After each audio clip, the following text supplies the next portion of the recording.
I started with ballet in school, in high school. And then when I was looking for a school to study, I went to all the schools downtown, and all the white schools weren't taking black youngsters. And so my mother remembered that Sydney was a ballet dancer with the Esther Marie Dorsey School, and that I had gone when I was 7 or 8, which I didn't remember. And she said she thought Sydney was teaching. And when she located it, was Sydney and Marion together. The Sidney Marion building was located in the African American community itself on Broad and South Street.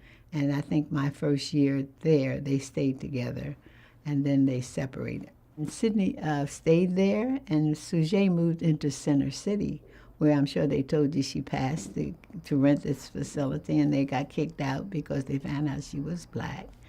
And so she moved around quite a bit, and Sydney stayed there on Broad Street for years. She was from Jamaica. She was a Jamaican lady.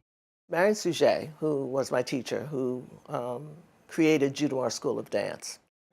This was the first black woman to be able to rent space in downtown Philadelphia because she had green eyes, white skin, and red hair, and she was black. We would get kicked out of different schools because all these little black children would come running after this white woman in these studios that were being rented. Then they would figure out, no, that's not going to happen. So we moved several times. But it was because of her structure of Judomar School of Dance, the structure that she created of discipline, of love of what you do, of being correct, having the discipline of dance was very important for her to convey to us. And she was an incredible teacher.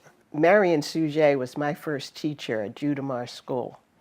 And that was absolutely a miracle to have been selected for that scholarship.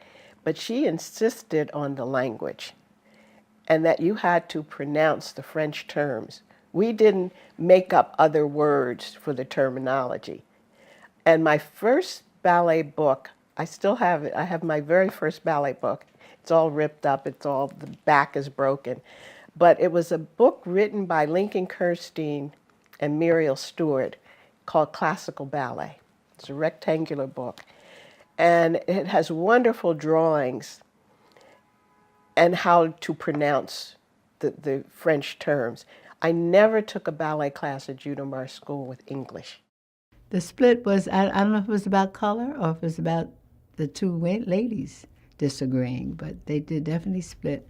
And I know that all of us little brown girls stayed with Sydney, and all the little light-skinned doctors and lawyers and all the so-called society girls went with Miss Sujet. That's why I was surprised that she ended up with Dolores, but she found them already trained in South Philadelphia at that Barrett School, I believe.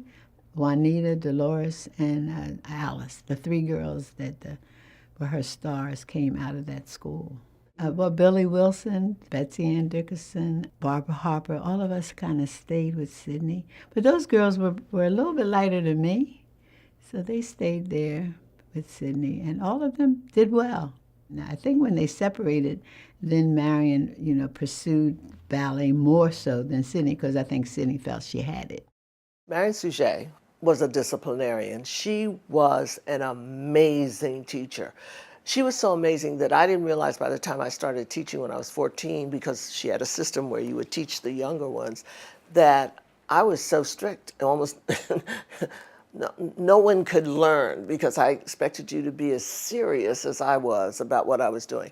She put the seriousness of dance, the discipline of it, and how you have to be more than 100% doing what you're doing in class. She put that in your heart and in your spirit and in your soul. She also walked around with a stick, which she would never hit you with or anything like that, but it was the threat of the stick. And also, Marion cursed like a sailor. She really would let you know in certain terms that you were doing something not quite right. You knew that you had to be 200% for her. We all had on point shoes when we shouldn't have had on point shoes, but we had point shoes on, and you struggled. And some of us found it easy and some of us didn't. My first pair of pointe shoes were Capizios for $5. And I thought that was a fortune. And I earned it by being an assistant. And I made $5 for that week for assisting Miss Marion with the little children, teaching the class. Oh, shopping for point shoes and going to this one store, Balms, where Capizio was sold, and Duratoes, which are like iron booties on your feet. I love point work. I just thought it was the best thing. And I love the music.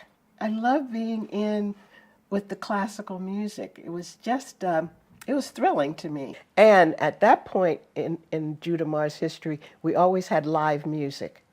We had live music for ballet. We had a pianist. You had live music for tap classes.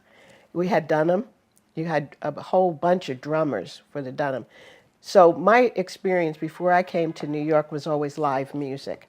I never danced in a class with a record player. When I went to Sydney's, coming out of the high school, I knew a little bit more than the rest of the kids.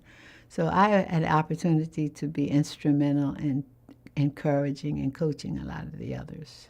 I was taking the money in the office, teaching, cleaning, teaching, cleaning, cleaning, and teaching, because then that way my mother didn't have to pay.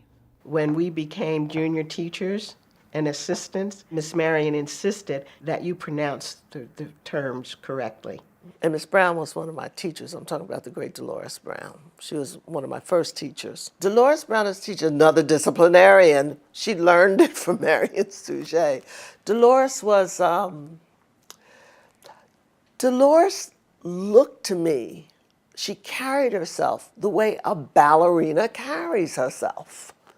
That was my image. That I could see every time I went to class. The way the straightness of her back, the pride of her carriage, the way she walked, the way her point shoes were tied, the way she carried herself when she was teaching us with pride, and she knew what she was talking about. She knew how to correct us. She knew how to keep us in line gently.